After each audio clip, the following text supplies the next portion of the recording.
नमस्कार दोस्तों, आप देख रहे हैं एसआर न्यूज और मैं हूं संगीता। दोस्तों, पश्चिम बंगाल में मां माटी मानुस के नाम पर होने वाली राजनीति अब लोगों के खाने की थाली तक पहुंच चुकी है और लोगों के मन में उनके खाने की थाली यानी कि मछली भात को लेकर उनके अंदर एक डर पैदा किया जा रहा है और उनकी खाने की थाली यानी कि मछली भात को जो है उनसे छीनने का खौफ दिखाया जा रहा है। बंगाल सरकार ने बंगाल के लोगों को उनका खाना छीनने का डर दिखाकर उनसे कहा कि बाजार में मछली नहीं बिकेगा और ना ही मांस, अगर आप उन पर भरोसा करते हैं तो।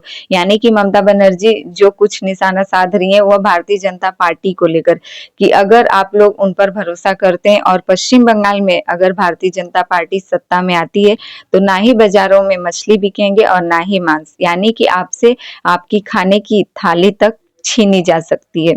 उन्होंने कहा कि मांसाहारियों का मैं सम्मान करती हूँ, लेकिन इसका मतलब यह नहीं कि बंगाल के बाजारों में मांस और मछली बिकने पर रोक लगा दिया जाए।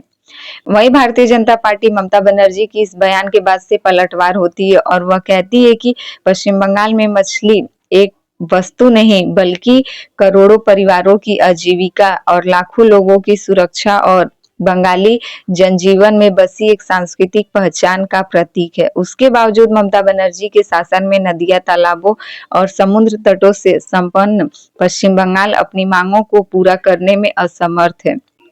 डिंबना देखिए कि आज पश्चिम बंगाल में उड़ीसा, आंध्र प्रदेश और गुजरात जैसे भाजपा शासित राज्यों में मछली मंगवानी पड़ रही है। भाजपा शासित राज्यों से मछली मंगवानी पड़ रही है।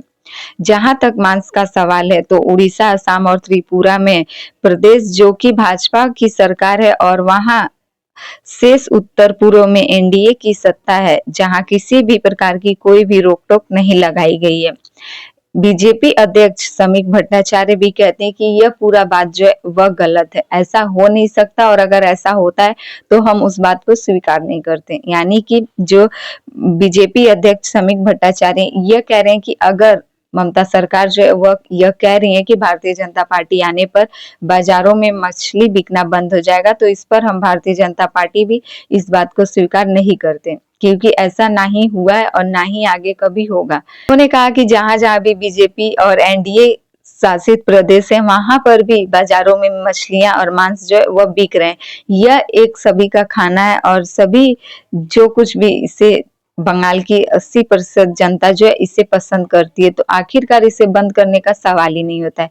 चाहे वह बंगाली हो, चाहे वह मुस्लिम हो, चाहे वह हिंदू के लोग हों, कोई भी इसे खाना बंद नहीं करेगा। तो यह सब जो अफवाहें हैं इसे फैलाना बंद कर दी जाए। जिस पर कि टीएमसी फिर से भारतीय जनता पार्टी के इस बयान पर पलटवार होते हुए कहती है कि चुनाव आते ही बीजेपी को बंगाली जीवन में मछली की आर्थिक, सामाजिक, सांस्कृतिक और भावनात्मक महज की याद आ गई। अब अपनी साख बचाने के लिए और अपनी पुरानी गलतियों पर पर्दा डालने के लिए जल्दीबाजी में की गई गलती जो कि लिपापोती सामने आ गई। लेकिन ये 21वीं सदी है और यहाँ कुछ छिपता नहीं है।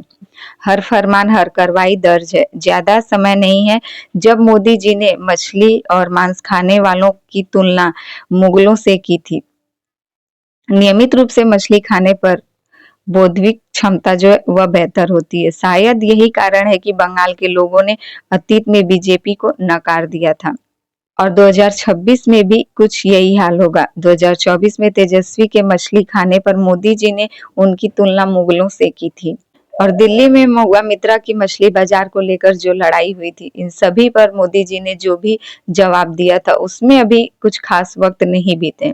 तो टीएमसी और बीजेपी के बीच यह जो खाने की थाली यानी कि मछली भात को लेकर राजनीति चल रही है। देखना यह है कि पश्चिम बंगाल में विधानसभा चुनाव में इस बार जो राजनीति मुद्दा है वह कहीं मछली भात न बन जाए। अभी तक मां माटी मानुस पर होने वाला पश्चिम बंगाल का राजनीति जो था वह राम के नाम पर होने वाला जो राजनीति था वह मछली भात पर आकर टिक गया और यही कारण है कि इस बार 2026 के आने वाले विधानसभा चुनाव में पश्चिम बंगाल का जो मुद्दा होगा वह मछली भात को बना दिया जाएगा। इन सभी को लेकर आपकी क्या राय कमेंट करके जरूर बताइएगा। हमारे चैनल पे नए हैं तो प्लीज हमारे चैनल को सब्सक्राइब कर दें और वीडियो पसंद आए तो लाइक कमेंट जरूर कीजिएगा।